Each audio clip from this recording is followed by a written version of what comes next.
2026 সাল মকর রাশির জীবনে কি কি ঘটনা ঘটতে চলেছে এবং তাদের ভাগ্য তাদের জন্য কি লুকিয়ে রেখেছে সেই সম্পর্কেই আমরা আজকে আলোচনা করব।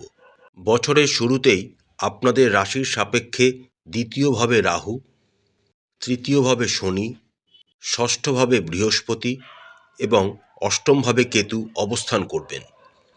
তার সাথে আপনাদের একাদশভাবে রবি, বুধ, শুক্র ও মঙ্গল একত্রে গোচর করবেন। রাশি ও লগ্নাধিপতি শনিদেব পুরো বছরই আপনাদের একটি উত্তম স্থানে রাশি ও লগ্নের সাপেক্ষে তৃতীয়ভাবে মীন রাশিতে অবস্থান করবেন। 2026 সালের 1 জানুয়ারি থেকে 26 জুলাই 2026 পর্যন্ত শনি আপনাদের তৃতীয়ভাবেই মার্গী অবস্থায় গোচর করবেন। এরপর 27 জুলাই 2026 থেকে 11 ডিসেম্বর 2026 পর্যন্ত শনি বক্রী অবস্থায় মীন রাশিতে গোচর করবেন। 12 ডিসেম্বর থেকে শনি আবার আপনাদের তৃতীয়ভাবে মার্গী অবস্থায় গোচর করতে শুরু করবেন। পুরো 2026 সাল জুড়েই দেবগুরু বৃহস্পতি তার অতিচারী গতিতে প্রথমে আপনাদের ষষ্ঠভাবে, তারপর আপনাদের সপ্তমভাবে এবং বছরের শেষে আপনাদের অষ্টমভাবে গোচর করবেন। তার মধ্যে জানুয়ারি মাসের প্রথমার্ধ থেকে 1 জুন 2026 পর্যন্ত দেবগুরু বৃহস্পতি আপনাদের ষষ্ঠভাবে অবস্থান করবেন। 2 জুন 2026 থেকে 30 অক্টোবর 2026 পর্যন্ত দেবগুরু বৃহস্পতি আপনাদের সপ্তমভাবে এক্সল্টেড অবস্থায় গোচর করবেন এবং বছরের শেষ 2 মাস 31 অক্টোবর থেকে বছরের শেষ পর্যন্ত দেবগুরু বৃহস্পতি আপনাদের অষ্টমভাবে কেতুর সাথে যুক্ত হয়ে গোচর করবেন এবং 14 ডিসেম্বর 2026 সিংহ রাশিতেই বক্রী অবস্থায় দেবগুরু বৃহস্পতি গোচর করতে শুরু করবেন। আসুন এবার আমরা দেখে নিই 2026 সালটি মকর রাশি ও মকর লগ্নের জাতক জাতিকাদের কেমন কাটতে চলেছে। স্বাস্থ্যের দিক থেকে 2026 সালটি আপনাদের যথেষ্ট ভালো থাকবে।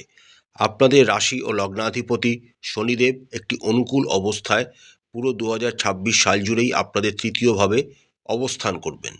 তবে 2026 সালের প্রথমার্ধে যেহেতু দেবগুরু বৃহস্পতি আপনাদের ষষ্ঠভাবে অবস্থান করবেন, তাই যাদের হার্ট রিলেটেড কোনো রকম সমস্যা আছে, হৃৎপিণ্ড লাংস জনিত কোনো সমস্যা আছে, ডায়াবেটিস বা সুগার রিলেটেড কোনো সমস্যা আছে, তাদের কিন্তু সাবধানতা অবলম্বন করতে হবে। 2 জুনের পর আপনাদের শরীর স্বাস্থ্যের অনেক ইমপ্রুভমেন্ট ঘটবে। যারা এই সমস্ত সম্পর্কিত সমস্যায় ভুগছেন তাদের জন্য কিছু আশার আলো এই সময় চলে আসবে তাদের জীবনে এবং তারা অনেকভাবে উপকৃত হবেন স্বাস্থ্যের দিক থেকে। এরপর 31 অক্টোবরের পর যখন দেবগুরু বৃহস্পতি আবার আপনাদের অষ্টমভাবে গোচর করে যাবেন, তখন আবার আপনাদের শরীর স্বাস্থ্য সম্পর্কে সচেতন হতে হবে। ওভারঅল আমরা যদি মকর রাশি ও মকর লগ্নের শরীর স্বাস্থ্যের সম্পর্কে বলি, তাহলে 2026 সালটি আপনাদের গত বছরের তুলনায় অনেক বেশি ভালো হতে চলেছে। শিক্ষার দিক থেকে 2026 সালটি আপনাদের মিশ্র ফল আপনারা আশা করতে পারেন। আপনাদের রাশি ও লগ্নের সাপেক্ষে চতুর্থ ভাবের অধিপতি মঙ্গল মোটামুটি ভালো অবস্থানই গোচর করবেন, তাই আপনারা মোটামুটি ফলই পাবেন। পঞ্চম ভাবের অধিপতি শুক্র খুবই অনুকূল অবস্থানে থাকার জন্য যারা উচ্চশিক্ষার জন্য পড়াশুনো করছেন তাদের জন্য সময়টা খুবই অনুকূল। তবে শনি তৃতীয় দৃষ্টি যেহেতু পঞ্চমভাবে থাকবে, তাই মাঝে মাঝে আপনাদের পড়াশুনোর জীবনে অলসতা বা অন্যমনস্কতা বা মাঝে মাঝে বিচ্যুতি ঘটতে পারে। সেই দিকটি আপনাদের মনোযোগ সহকারে এগোতে হবে। যে সমস্ত জাতক জাতিকারা প্রতিযোগিতামূলক পরীক্ষার জন্য পড়াশুনো করছেন তাদের জন্য 2026 সালের প্রথম 5টি মাস খুবই গুরুত্বপূর্ণ হতে চলেছে। এই সময় যারা পরীক্ষার জন্য প্রস্তুতি নিচ্ছেন, কোনো রকম কম্পিটিটিভ এক্সামের জন্য পড়াশুনো করছেন বা পরীক্ষা দেবেন ঠিক করেছেন, তাদের জন্য সময়টা খুবই ভালো। 2 জুন 2026 থেকে 31 অক্টোবর এই সময়কালটি শিক্ষার জন্য খুবই ভালো। সে প্রাইমারি এডুকেশন হতে পারে বা সেকেন্ডারি এডুকেশন হতে পারে বা কোনো হায়ার স্টাডিজ হতে পারে। এই সময়টি অবশ্যই কাজে লাগাবেন। এরপর 31 অক্টোবরের পর যখন বৃহস্পতি আপনাদের অষ্টমভাবে গোচর করে যাবেন, তখন যারা রিসার্চ ওরিয়েন্টেড লেখাপড়ার সাথে যুক্ত রয়েছেন বা রিসার্চ করছেন, পিএইচডি করছেন, তাদের জন্য সময়টা খুবই শুভ হবে। অল ওভার আমরা যদি দেখি তাহলে শিক্ষার দিক থেকে বছরটি মোটামুটি শুভ হতে চলেছে। ব্যবসার দিক থেকেও 2026 সালটি আপনাদের মিশ্র প্রকৃতির হতে চলেছে। তবে দীর্ঘ সময় ধরে কর্মভাবনার উপরে কোনো রকম উল্লেখযোগ্য নেগেটিভ প্রভাব আপনাদের জীবনে পড়বে না। কঠোর পরিশ্রম আপনারা করলেই ব্যবসায় সফলতা অর্জন করতে পারবেন। আপনাদের রাশির সাপেক্ষে দশম ভাবের অধিপতি শুক্র বেশিরভাগ সময় আপনাদের পক্ষে গোচর করবেন। রাশি অধিপতি শনির অবস্থানও ইতিবাচক থাকবে এবং 2রা জুন 2026 থেকে 31শে অক্টোবর 2026 দেবগুরু বৃহস্পতি এক্সল্টেড অবস্থায় আপনাদের সপ্তমভাবে গোচর করবেন। সুতরাং অল ওভার যদি আপনারা বলি তাহলে সময়টা যথেষ্ট অনুকূল। নতুন যদি ব্যবসা কিছু শুরু করতে চান তাহলে চেষ্টা করবেন 2রা জুন 2026 থেকে 31শে অক্টোবর 2026 এই সময়টিকে কাজে লাগানোর। অংশীদারিত্ব ব্যবসাতেও যদি আপনারা প্রবেশ করতে চান তাহলেও এই সময়টিকে আপনারা কাজে লাগাতে পারেন। সময়টা খুবই অনুকূল। দ্বিতীয়ভাবে রাহু এবং অষ্টমভাবে কেতুর উপস্থিতির জন্য বড় ধরনের ব্যবসায়িক ইনভেস্টমেন্ট আগামী 2026 সালে না করাই আপনাদের জন্য উচিত হবে। চাকরিতে যুক্ত ব্যক্তিদের জন্য যথেষ্ট ভালো সময় হতে চলেছে 2026 সালটি। রাশি ও লগ্নাধিপতি শনিদেব পুরো বছরটাতেই আপনাদের তৃতীয়ভাবে একটি স্ট্রং পজিশনে গোচর করবেন, যার ফলে আপনারা কঠোর পরিশ্রম ও অধ্যবসায়ের সাথে নিজেদের কর্মক্ষেত্রের সমস্ত কর্মগুলিকে সম্পাদন করবেন। বছরের শুরুতেই দেবগুরু বৃহস্পতি আপনাদের ষষ্ঠভাবে অবস্থান করবেন। যারা ম্যানেজমেন্ট, অর্থনৈতিক, ফিনান্সিয়াল কোনো কোম্পানি এবং এডুকেশন রিলেটেড কাজকর্মের সাথে যুক্ত রয়েছেন তাদের জন্য সময়টা কিন্তু খুবই ভালো হবে। তার সাথে যারা উকিল, লয়ার, অ্যাডভোকেট ইত্যাদিরা রয়েছেন তাদের জন্য সময়টা খুবই অনুকূল হতে চলেছে। 2রা জুন 2026 থেকে 31শে অক্টোবর 2026 এই সময়কালে আপনারা কর্মক্ষেত্রে পদোন্নতির সম্ভাবনা কিন্তু দেখা যাচ্ছে। এই সময় যারা চাকরি প্রার্থী রয়েছেন তারা ভালো কোনো চাকরিও এই সময় নিজেদের জন্য জোটাতে পারবেন। শুধু পদোন্নতি নয়, এই সময় কিন্তু আপনাদের পে স্কেল রাইজ হওয়ারও একটা প্রবল সম্ভাবনা দেখা যাচ্ছে। 2026 সালের একদম লাস্ট 2 মাস যখন দেবগুরু বৃহস্পতি আপনাদের অষ্টমভাবে কেতুর সাথে যুক্ত হয়ে সিংহ রাশিতে গোচর করতে শুরু করবেন, এই সময়কালে চাকরির ক্ষেত্রে কোনো রকম ঝুঁকি নেওয়া একদমই উচিত হবে না। বুদ্ধিমানের সাথে এই সময় কিন্তু কাজ করতে হবে, বিচক্ষণতাকে ব্যবহার করতে হবে। অতীতে আপনারা কর্মক্ষেত্রে কাজ করার সময় যে অভিজ্ঞতাগুলি লাভ করেছেন সেগুলিকে এই সময় কিন্তু ব্যবহার করতে হবে। একদম চাকরি চেঞ্জ করার এই সময় চেষ্টা করবেন না। চেষ্টা করবেন অফিসের কলিগসদের সাথে এবং ঊর্ধ্বতন কর্তৃপক্ষদের সাথে এই সময়কালটি অর্থাৎ নভেম্বর ও ডিসেম্বর এই 2 মাসটিতে ভালোভাবে ব্যবহার করার, ভালোভাবে কাজ করার। অর্থনৈতিক দিকটির কথা বললে 2026 সালটি আপনাদের কিন্তু মিশ্র প্রকৃতির হতে চলেছে। তবে মাঝে মাঝে কিন্তু ফিনান্সিয়াল সিচুয়েশান যথেষ্ট দুর্বল হওয়ারও সম্ভাবনা দেখা যাচ্ছে। আপনাদের রাশি ও লগ্নের সাপেক্ষে একাদশ ভাবের অধিপতি মঙ্গল মোটামুটি শুভ অবস্থানে 2026 সালে অবস্থান করবেন, অর্থাৎ আপনাদের আয় কিন্তু বেশ ভালোই হবে। আপনাদের রাশি ও লগ্নের সাপেক্ষে একাদশ ভাবের অধিপতি হলেন মঙ্গল। তিনি পুরো 2026 সাল জুড়েই আপনাদেরকে পজিটিভ রেজাল্টই প্রোভাইড করবেন। তবে বছরের শুরুতে ষষ্ঠভাবে বৃহস্পতির অবস্থান এবং তার সপ্তম দৃষ্টি দ্বারা আপনাদের দ্বাদশ ভাবকে প্রভাবিত করার জন্য আপনাদের কিন্তু ব্যয় হতেই থাকবে। তার ওপর দ্বিতীয়ভাবে রাহু এবং অষ্টমভাবে কেতুর উপস্থিতির জন্য আপনারা আপনাদের অর্জিত অর্থ কিন্তু ধরে রাখতে পারবেন না। প্লাস কেতু অষ্টমে থাকার জন্য কিছু অবাঞ্ছিত ব্যয় বা আনএক্সপেক্টেড এক্সপেন্ডিচার আপনাদের কিন্তু এই সময় ফেস করতে হবে। অপ্রয়োজনীয় ফিনান্সিয়াল ইনভেস্টমেন্ট বা অপ্রয়োজনীয় হাই রিস্ক ইনভেস্টমেন্ট এই সময় না করাই উচিত হবে। 2রা জুন 2026 থেকে 31শে অক্টোবর 2026 এই সময়কালটি আপনাদের আয়ের জন্য বিশেষ অনুকূল হবে, কারণ দেবগুরু বৃহস্পতি এই সময় আপনাদের সপ্তমভাবে এক্সল্টেড অবস্থায় কর্কট রাশিতে অবস্থান করবেন। এই সময় আপনারা আপনাদের অর্জিত অর্থকে সঞ্চয় করতে পারবেন এবং আপনাদের আয়ও অনেকাংশে বৃদ্ধি পাবে। বিশেষ করে যারা ব্যবসার সাথে যুক্ত রয়েছেন তাদের জন্য সময়টা যথেষ্ট অনুকূল। এরপর 31শে অক্টোবর থেকে দেবগুরু বৃহস্পতি যখন আপনাদের অষ্টমভাবে গোচর করে যাবেন এবং কেতুর সাথে যুক্ত হবেন, তখন কোনো ধর্মীয় অনুষ্ঠান বা মাঙ্গলিক অনুষ্ঠানের জন্য আপনাদের অর্থ ব্যয় হওয়ার সম্ভাবনা দেখা যাচ্ছে। বড় ধরনের কিছু অর্থ ব্যয়ও এই সময় আপনাদের হতে পারে। তাই 2026 সালে একটা ফিনান্সিয়াল প্ল্যানিং তৈরি করে নেওয়া আপনাদের জন্য বিশেষ উপকার হবে।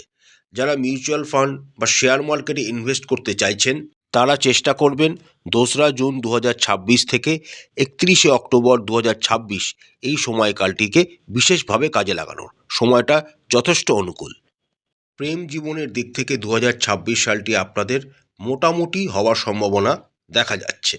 তবে খেয়াল রাখবেন, রাশি ও লগ্নাধিপতি শনিদেব কিন্তু আপনাদের তৃতীয়ভাবে পুরো 2026 সাল জুড়েই অবস্থান করবেন এবং তার তৃতীয় দৃষ্টি পুরো 2026 সাল জুড়েই আপনাদের পঞ্চম ভাবকে প্রভাবিত করবে। ফলস্বরূপ যারা প্রকৃতভাবে প্রেমের সম্পর্কে রয়েছেন, টাইম পাস করছেন না, তাদেরই কিন্তু সম্পর্কটা টিকবে। যারা টাইম পাস করছেন বা দায়িত্ব জ্ঞানহীন কাজের মতো এগিয়ে যাচ্ছেন, তাদের কিন্তু সম্পর্ক টিকবে না 2026 সালে। পঞ্চম ভাবের অধিপতি শুক্র 2026 সালে মোটামুটি অনুকূল অবস্থাতেই গোচর করবেন আপনাদের রাশির সাপেক্ষে। ফলস্বরূপ আপনাদের প্রেম জীবনে উভয় পক্ষেই শুভাশুভ ফল পাবেন এবং যেহেতু বছরের শুরুতেই শুক্র আপনাদের দ্বাদশভাবে অবস্থান করবেন, এই সময়কালে বা বছরের মাঝে মাঝেই আপনারা একে অপরের সাথে কোথাও ঘুরতে যাওয়ারও একটা বিশেষ সময় তৈরি করতে পারবেন এবং যে সময়টা আপনাদের জন্য খুবই অনুকূল হবে।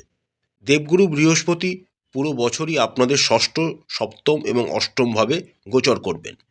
যখন সপ্তমভাবে দেবগুরু বৃহস্পতি গোচর করবেন, এটি আপনাদের প্রেমের সম্পর্ককে এক নতুন উচ্চতা প্রদান করবে। এই সময় যারা প্রেমকে বিবাহে রূপান্তরিত করতে চাইছেন, তাদের জন্য সময়টা খুবই অনুকূল।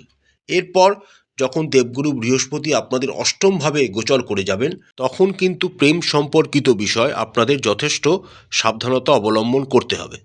কারণ এই সময় কিন্তু আপনাদের দুজনের মধ্যে বিভিন্ন রকম তর্ক, মতবিরোধ, আন্তরিকতার অভাব ইত্যাদি কিন্তু পরিস্ফুট হওয়ার সম্ভাবনা দেখা যাচ্ছে। যে সমস্ত জাতক জাতিকারা বিবাহিত, তাদের জন্যেও কিন্তু 2026 সালটি একটি মিশ্র প্রকৃতির হতে চলেছে। বছরের শুরুর 5 মাস এবং বছরের শেষ 2 মাস আপনাদের খুব সাবধানতা অবলম্বন করতে হবে। 2রা জুন 2026 থেকে 31শে অক্টোবর 2026 এই সময়কালটি আপনাদের দাম্পত্য জীবনের জন্য বিশেষ অনুকূল হবার সম্ভাবনা দেখা যাচ্ছে। এই সময়ের মধ্যে যারা বিবাহ করতে চাইছেন তারা করতে পারেন, সময়টা খুবই অনুকূল। তবে একটি কথা মাথায় রাখবেন, যেহেতু শনিদেবের তৃতীয় দৃষ্টি আপনাদের পঞ্চম ভাবকে প্রভাবিত করবে পুরো 2026 সাল জুড়েই, তাই বিবাহ রিলেটেড কোনো রকম কর্মকাণ্ড বেশি দিন ফেলে রাখবেন না, না হলে কিন্তু সেটা ভেঙে যেতে পারে। যারা সম্বন্ধ করে বিবাহ করতে চলেছেন, তারা কিন্তু বিবাহের পূর্বে ভালো করে খোঁজ খবর নিয়ে তবেই এগোবেন, তাহলে ভালো হবে। 31শে অক্টোবর 2026-এর পর আপনাদের বিবাহ জীবন কিন্তু একটু দুর্বল হওয়ার সম্ভাবনা দেখা যাচ্ছে। তবে আপনাদের শ্বশুরবাড়ির সাথে সম্পর্ক কিন্তু ভালো থাকবে। যে সমস্ত নতুন দম্পতিরা রয়েছেন, যারা কনসিভ করতে চাইছেন, তারা জুন মাস থেকে অক্টোবর মাস এই সময়কালটিতে চেষ্টা করতে পারেন, সময়টা খুবই অনুকূল। 2026 সালটিতে আপনারা যদি বিচক্ষণতার সাথে এবং বুদ্ধিমত্তার সাথে পুরো বছরটি অতিবাহিত করতে পারেন, তাহলে কিন্তু দাম্পত্য জীবন আপনাদের জন্য যথেষ্ট ভালো হতে চলেছে এবং ভালো কিছু সুখবরও আপনাদের জন্য অপেক্ষা করে রয়েছে। পরিবারের জীবনের তরফ থেকে কিন্তু 2026 সালটি আপনাদের একটু দুর্বল হওয়ার সম্ভাবনা দেখা যাচ্ছে। কারণ পুরো 2026 সালেই রাহু আপনাদের দ্বিতীয়ভাবে অবস্থান করবেন এবং অষ্টমভাবে কেতুর উপস্থিতি এবং তার সপ্তম দৃষ্টি দ্বারা আপনাদের দ্বিতীয় ভাবকে প্রভাবিত করার জন্য আপনাদের পারিবারিক জীবনে কিন্তু উত্থান পতনের সম্মুখীন পুরো 2026 সাল জুড়েই আপনাদের হতে হবে। পরিবারের সদস্যদের মধ্যে সম্প্রীতির অভাব হতে পারে, একে অপরকে সন্দেহ করার মতো সিচুয়েশনও এই সময় তৈরি হতে পারে। ভালো কথা একটাই, দ্বিতীয় ভাবের অধিপতি তৃতীয়ভাবে শনি মহারাজ গোচর করবেন, তাই বড় ধরনের অশান্তির হাত থেকে তিনি রক্ষা করবেন। তার সাথে দেবগুরু বৃহস্পতির নবম দৃষ্টিও আপনাদের দ্বিতীয় ভাবকে প্রভাবিত করবে 2026 সালের প্রথম অর্ধটিতে। তাই বড় ধরনের অশান্তির সম্মুখীন এই সময় আপনাদের হতে হবে না।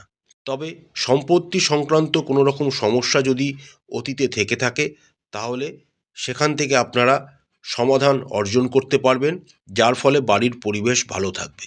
শান্তি বজায় রাখার প্রচেষ্টা পুরো 2026 সাল জুড়েই আপনাদের করতে হবে, তাহলেই আপনারা একটি ভালো পারিবারিক জীবন উপভোগ করতে পারবেন। সম্পত্তি বিষয়ক ব্যাপারগুলিতে 2026 সালটি কিন্তু মকর রাশি ও মকর লগ্নের জাতক জাতিকাদের যথেষ্ট ভালো হওয়ার সম্ভাবনা দেখা যাচ্ছে।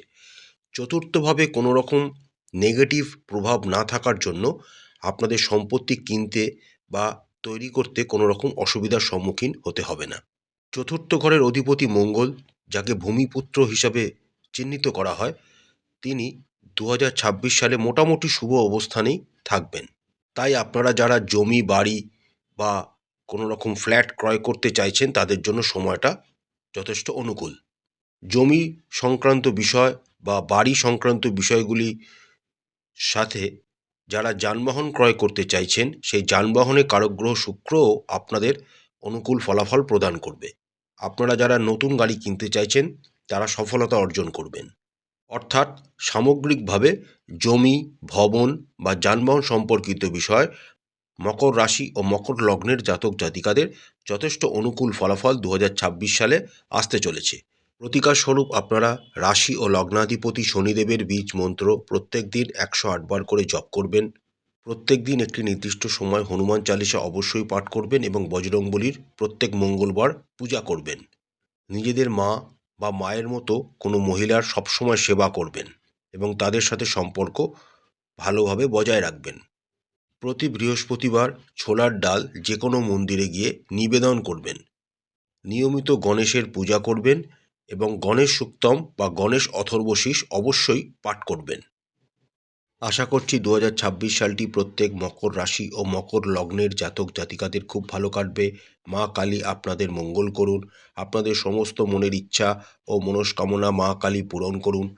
আমাদের চ্যানেলের কন্টেন্ট যদি আপনাদের ভালো লাগে, তাহলে অবশ্যই চ্যানেলটিকে লাইক, শেয়ার এবং সাবস্ক্রাইব করবেন। হর হর মহাদেব, জয় মা কালী, নমস্কার।